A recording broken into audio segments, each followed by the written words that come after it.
Good morning, class 8th. So, today I'm gonna start the next part of this chapter, that is chemical properties of metals and non-metals.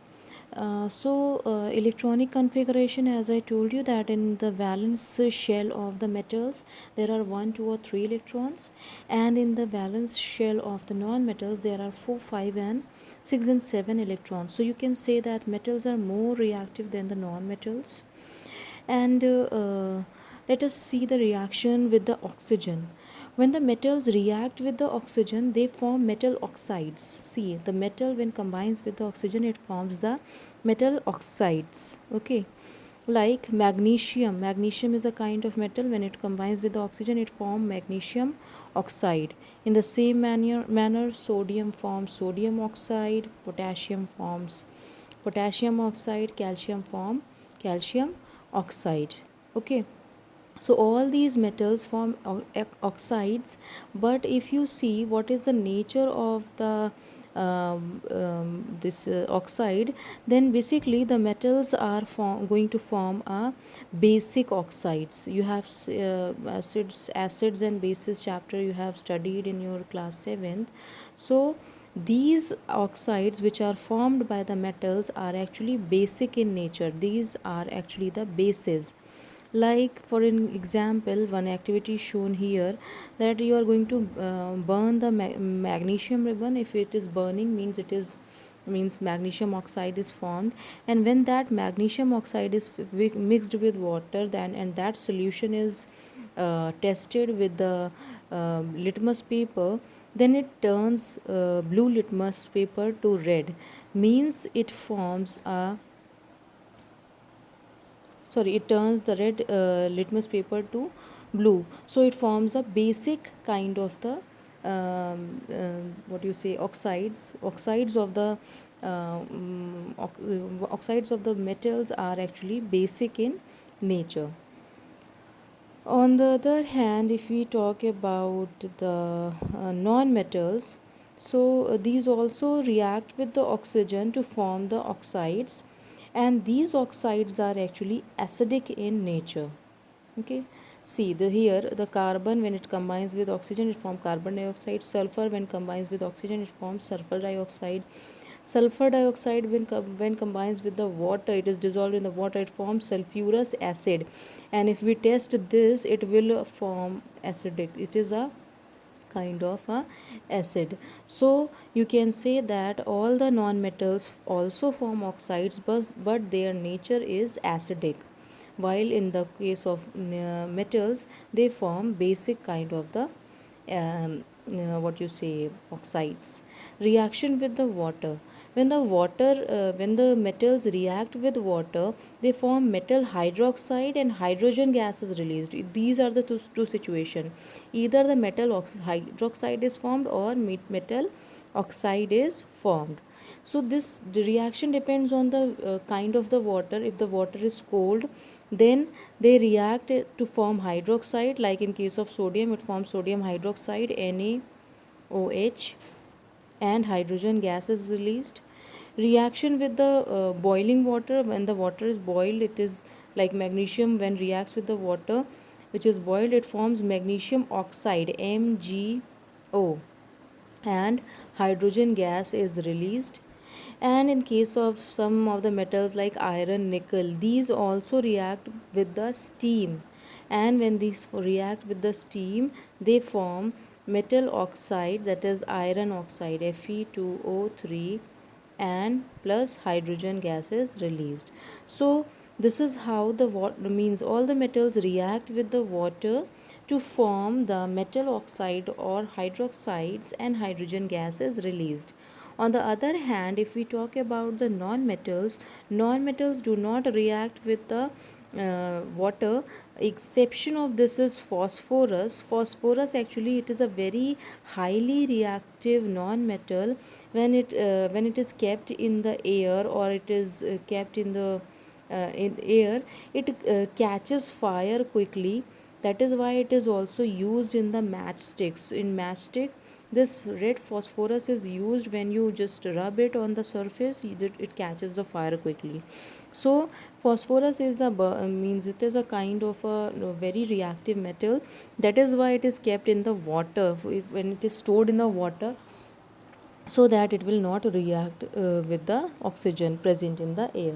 So phosphorus reacts with the air, but it not reacts with the water, means non-metals do not react with the water. Reaction with the acids: when the metal reacts with the acid, it forms salt and water, sorry, hydrogen gas is released. This reaction is actually, it is done, it is in the case of the metals only, not in the case of non-metals. Like magnesium, when it reacts with the hydrochloric acid, it forms magnesium chloride, hydrogen gas is released. Zinc, when it reacts with the hydrochloric acid, it forms zinc chloride, hydrogen gas is released. If it is going to react with sulfuric acid, it forms the magnesium sulfate. So all these, magnesium sulfate, zinc sulfate, magnesium chloride, zinc sulfide, these all are the salts of these metals.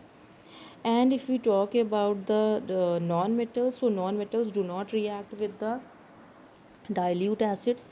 These always react with the if they are going to means react, they will react with the concentrated acids only. So reaction with the bases: if we talk about the metals and non-metals, metals do not react with the bases.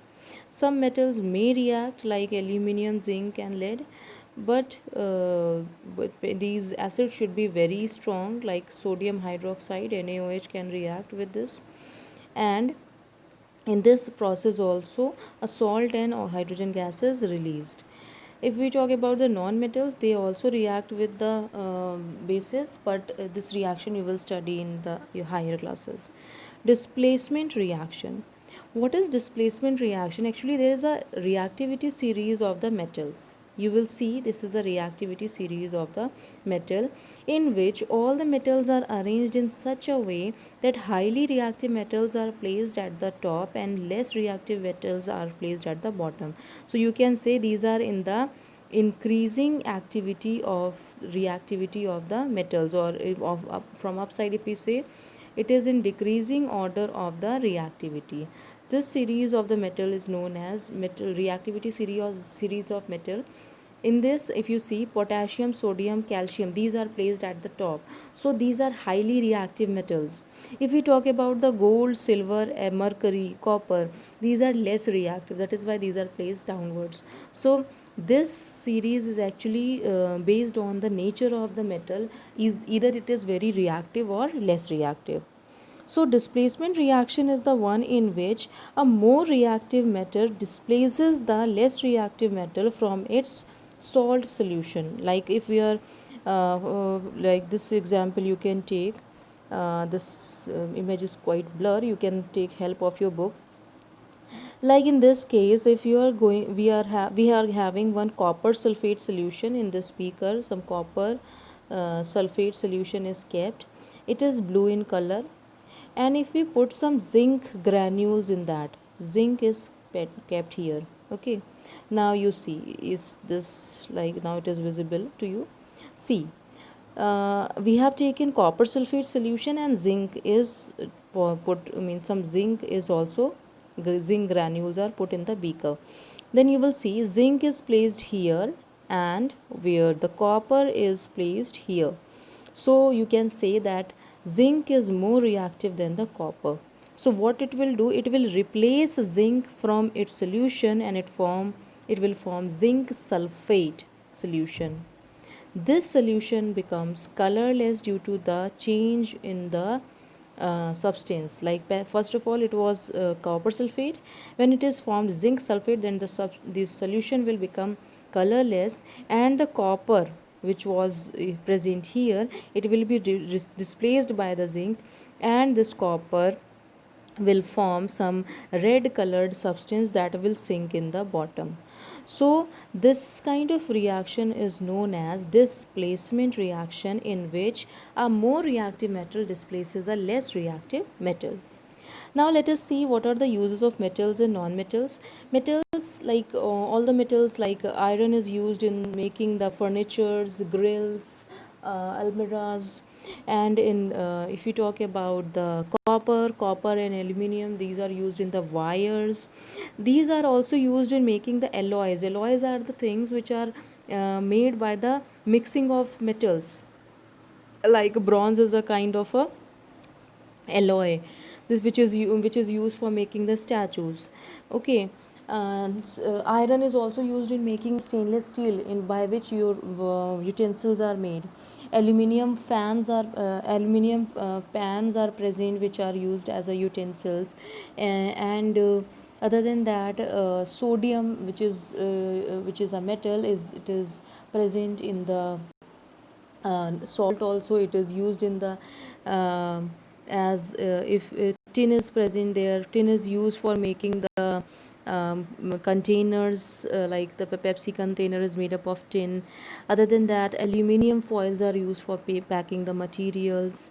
Other than that, gold, silver, platinum, these are the expensive metals which are used for making the jewelry.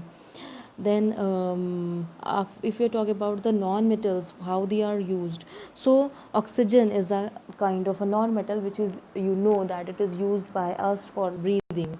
Carbon dioxide is used by the plants for preparing the food. Other than that, nitrogen is a kind of non-metal which is used in the fertilizer, like NPK fertilizer, as I told you in chapter number 1. So that is used by that. Nitrogen is also used by the plants to prepare the proteins, so it is essential component.